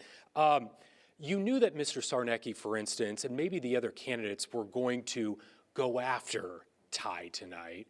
How'd you think he did? Well, I think he did great, and I think we have a great options for the state of Kansas and lots of choices for Kansans. And bottom line, I know Ty Masterson very well, and I think he would represent our state very well. And we have. He mentioned the $1 billion that we've cut every single year. That includes property tax. The reason we can't feel it is there's still a lot of spending at the local level. We want to partner with our locals on that issue. What do you think that Ty Masterson needs to do to increase voter base in eastern Kansas? That seems to be the part of the state that he knows the least. Well, he's extremely personable. He's very much down to earth. So I think it's just literally getting out there and talking to the people. He's so good at that. He has a genuine heart. And if he does that, then people will feel comfortable with him and they can talk about the details of the issues. Because, yeah, there's a lot of room for improvement. And I would agree. But at the same time, I think he's the best man for the job. Christy, thank you. John Holt is up on stage after the hour-long debate. John, great job. Thank you. I think I belong there rather than up here, but we do have somebody who was up here. We're going to try to visit with our governor candidates tonight, Fabian Shepard. Mike Kuckelman is with me, Scott Schwab as well. Mr. Schwab, there was a sort of a prevailing thought that Masterson, Sarnicki would go back and forth and that you could play the statesman. Do you felt that was that your strategy going into tonight, knowing that might be the case? Well, it's who I am. Just be you. Don't be a poser. Be who you are. And I'm a person that likes to keep the fight on the back porch, not the front porch. That's why we have Democrat governors, is because we shoot each other. It's like in a circle and just shoot each other, as opposed to, what's your idea? I don't think there's any question in this debate today. I was the one who actually provided ideas, as opposed to phrases like we need to look into. We've audited the daylights out of the state. We don't need to just do more audits. One time we had 3 studies on efficiency. Audit's not the issue. You actually have to do the things. Fabian? You know what, Scott, I thought it was really interesting that you answered that transportation question with a great deal of specificity. And you called to attention some of the problems, some of those issues at hand, 50 Highway coming out of Liberal and Western Kansas and access out there. I don't know that the rest of Kansas is as concerned about 69 and that toll road as the candidates that were on the stage tonight are. What do you think? Could you expand on that a little bit more? So the Highway 69, the foundation was going bad. So it's only good for so many years. You have to tear it up and completely relay it down. The state didn't want to do it. Overland Park needed it done, so they tried this experiment where they would have a toll lane that would go to Overland Park, and that would help pay for the restructuring of the highway of a partnership between the state and Overland Park. And they're right. There's not too many people driving down that thing. But the highway had to be redone. It is a major artery for this area. And right now, Johnson County is the main economic driver, so you have to give them the highways they need. But you can't do it without honestly understanding what the complexities of grain trucks going down roads 55, 60 miles an hour with no shoulder. That's got to be a priority going forward. All right, Scott, thank you for coming up and visiting with us. Best of luck along the campaign trail. Thanks for taking part tonight. Appreciate you. Hey, appreciate you. Scott Schwab, candidate for governor. And we're going to see if we can round up another one to join us here on stage. In the meantime, Mike, as a former GOP chair, what was your assessment of the conversation up here on the stage tonight? Well, like we talked about before the debate, I think we all predicted it. There were two candidates who attacked each other quite a bit, and that gave Secretary Schwab an opportunity to look more statesman-like. I'm hoping before the next debate, all the candidates will be well prepared in detail about what they would do for Kansans. I continue to hear problems about property tax. People are very concerned about property tax. I would really like to hear someone give a detailed plan when they talk about property tax, rather than pointing fingers at one another as to why we don't have it. It doesn't matter. The past is the past. Tell us how you're going to fix it going forward. That's what voters want to hear. That's true. The number one thing that everybody in Kansas talks about and wanted to see get done did not get done. So that's a matter of serious concern. Well, we promised another candidate, and we're joined now by Phil Sarnicki from Johnson County. Good to have you here on the stage with us. Thank you. Let's talk a little bit about, it's clear, and this was kind of what I think a number of people were expecting, that you and Senator Masterson would spend time going back and forth. Was that your strategy going into this? I mean, you're focusing on career politicians. Yeah. Well, the strategy, first of all, if you go back and watch the debate, there's nothing personal. I don't have any personal issues with Ty. This is all about his record. This is about his voting record. This is about his record of leadership, or should I say the lack thereof. He has been in office for over 20 years, for over 2 decades. And I just think we need a fundamental change. There are so many states now that have governors who had never run for office prior to running before. People like Glenn Youngkin and Bill Lee and Governor Stitt and Pillen and Burgum. I mean, all these folks. Look up what just happened in Iowa with Zach Lane. And I met with Zach in my office last year. We had a conversation about him potentially running. And you had the outsider, business leader, Maha endorsed, running against the career politician Trump endorsed. That sounds very, very eerily similar to what's going on here. But Kansas, as you know, has not really taken to outsiders. I think that you have to go all the way back to 1975 when Bob Bennett, an attorney, was elected governor. You're sort of against the tide there, aren't you? No, I think I'm against maybe the historical tide in Kansas, but not the tide of what's going on around the country right now. If you look at all these governors, there were a dozen governors that had never run for office. Look at Vivek Ramaswamy, just won in Ohio. Did you see what happened in South Dakota? The outside business person just beat the incumbent governor in the Republican primary. I mean, this is going on all over the country because people are sick and tired of career politicians and politics as usual. All I want to do is have Ty own his record, own his voting record, own the things like property taxes that haven't happened, even though he finds property tax relief for everybody else other than the people of the state of Kansas. Mike? Well, on the note of property tax, because that is a big issue in Kansas, what would you do for Kansans if you were elected governor in terms of property tax? And how would you transform your private industry CEO leadership into being the CEO of the state as governor? Well, first of all, I believe that leadership, I had a great coach one time, and she used to be head of worldwide leadership development for Arthur Andersen, and she used to say all the time that leadership is defined by results. Leadership is defined by results. And that's all I'm talking about. I'm talking about getting results, whether it's property tax, whether it's income tax, whether it's spending, whatever it may be. I mean, education. I mean, our education is a horrific problem right now. We spent more money last year on education than we have ever spent in the history of the state of Kansas, and we got the worst test results that we've ever gotten. And I'm sorry, your other question. Oh, property taxes? Well, it was about the property taxes, and within that answer, how would you transform yourself from being a leader, a CEO of private industry, to being the CEO of the state as governor? Well, I don't really think I have to transform myself that much. One of the questions I get a lot, people say, well, how are you going to work with the legislature? You know, you've been hard on I haven't been hard on the legislature. I have state senators who essentially ties their boss that have publicly endorsed me. And then I have a lot of legislators and senators behind the scenes who haven't publicly supported me because they are dying for leadership. They are dying for leadership right now, and I believe that's what I'd bring to the table as somebody that's run his own businesses for over 30 years, been a CEO for the last 20 plus years.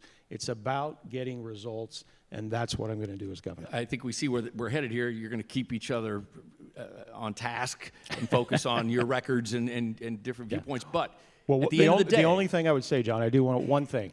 This baloney about whatever $800,000 to Democrats, that is a bold-face lie. All right, well, that's a you lie. clarified that on stage. stage. That is very different than me calling out somebody for their actual voting record. Here's my question.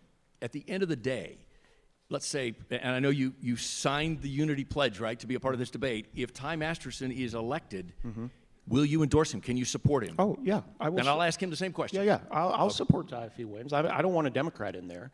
I don't. Now, I believe we need transformational change. I believe we need an outsider. I believe we need a business leader and a CEO.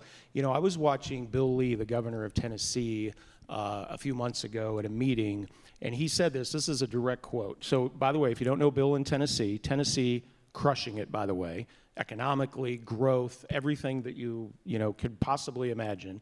And Bill Lee had never run for office prior to running for governor. He's an outsider, he's a business owner, he was a CEO, and he told the story of going out and meeting with the In-N-Out Burger executives in California because they were tired of the regulations, the taxes, et cetera.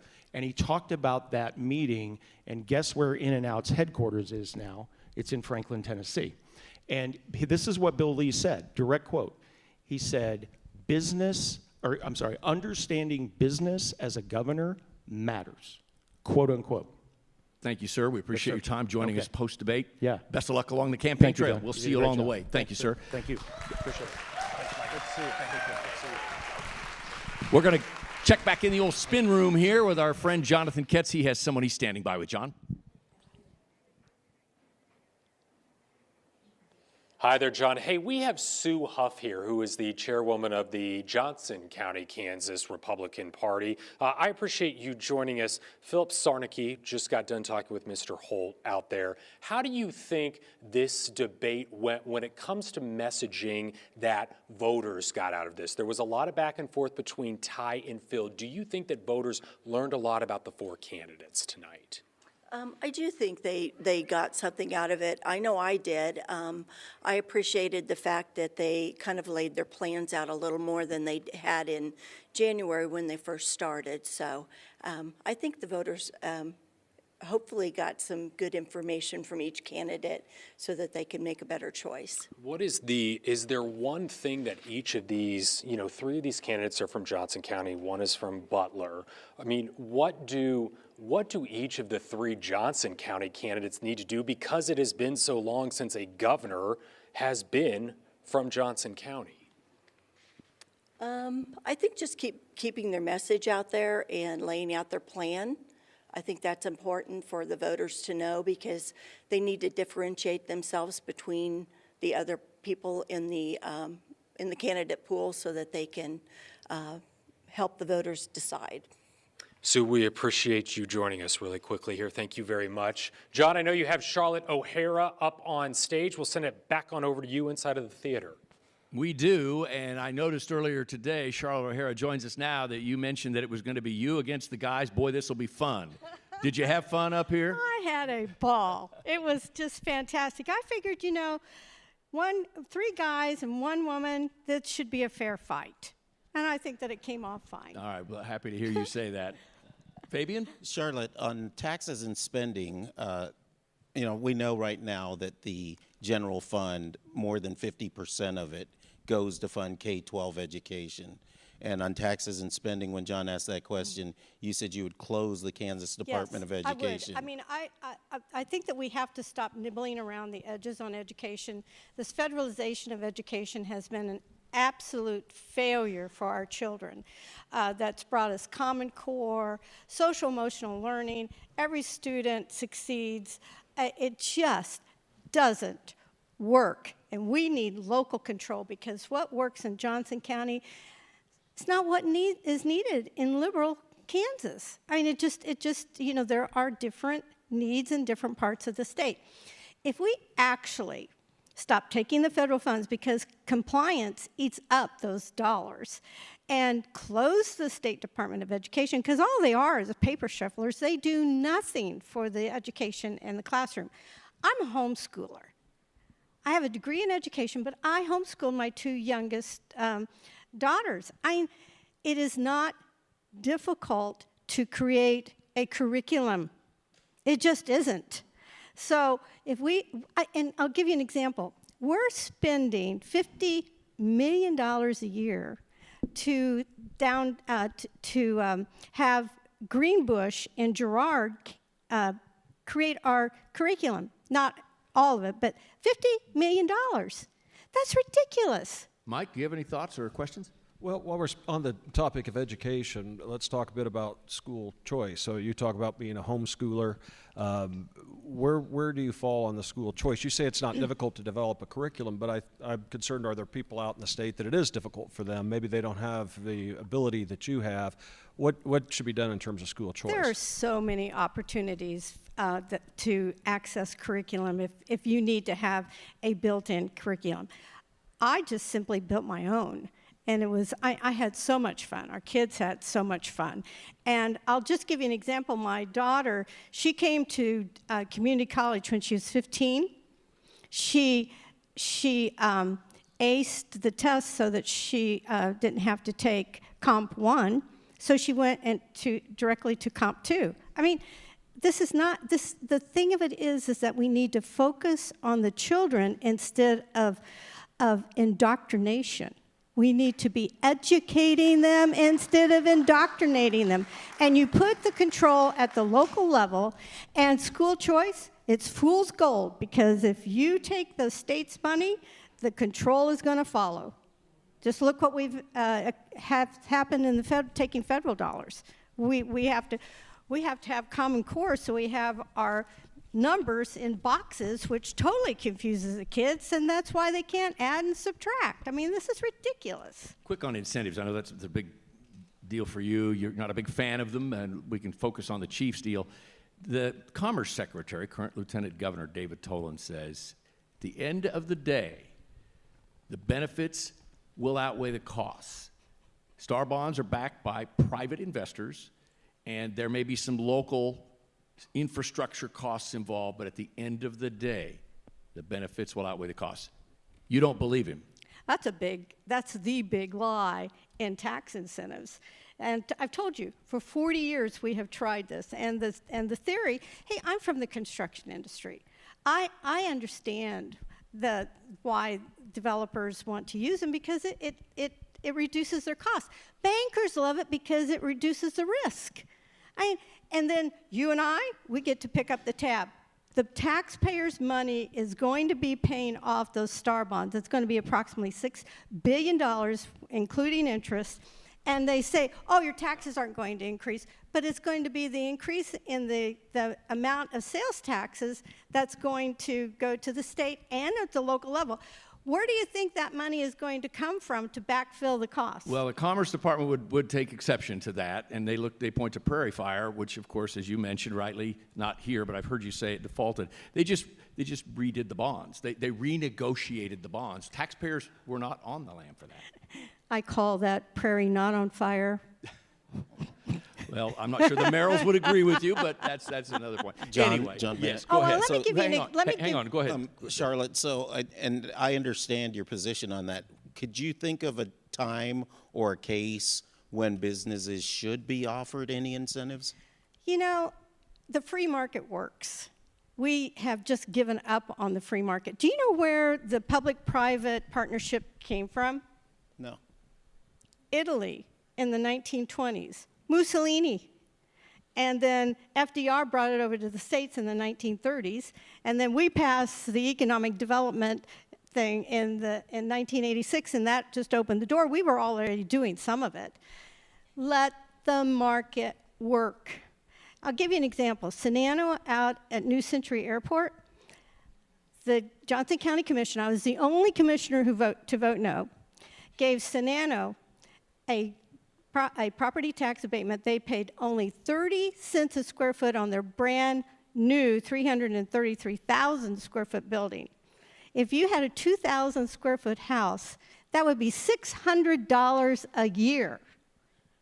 That's how sweet of a deal that was. And do you know what? It has been nearly 3 years since that incentive was given, and that building is empty. Sonano never moved into it. It's a Chinese company. They never moved into it. Charlotte O'Hara, thank you. Thanks for being with us on stage and in the debate as well. It was a delight. Thank you. Thank you for coming in. Appreciate you being here. Guys, let's continue our discussion here. What moment stood out for you, Mike? Anything? Well, the one moment that stood out was when they were talking about the Chiefs deal, because I'm trying to understand whether the Chiefs deal is a good or a bad deal for Kansas. And I know, listening to Ty Masterson, he says it is a good deal. Phil Sarnacki started to say that it was a bad deal, but he also said it remains to be seen. And I kind of agree with his latter statement, that it remains to be seen. I don't know that anybody really knows the absolute answer on that, but I was interested to hear when he made that. It really stood out to me. It does remain to be seen is probably the correct answer. Let's bring John Ketz back in. He has a guest in the spin room. It's debate night in Kansas. John? Hey there, John. We have Mark Hamill here, the former Johnson County Community College trustee, joining us. Mark, you told us that you're supporting Ty Masterson in the GOP primary. Correct. Tell me why. So last year, I actually spent time interviewing every single candidate for the job. I really try to take pride in the fact that I really try to know what's going on, the ins and outs, and not just the sound bites. I think it's really important. And after interviewing everybody, talking to a lot of their spouses and their families and their staff, I ended up going with Ty, and I've been thrilled with the process ever since. That is from somebody who is from Johnson County as opposed to South Central Kansas. I mean, what stood out to you about Ty, maybe more so than the other 3, 4, or 5 candidates in the race? I'd say the number one thing is the unity that he brings to the party. He's really focused on bringing people together.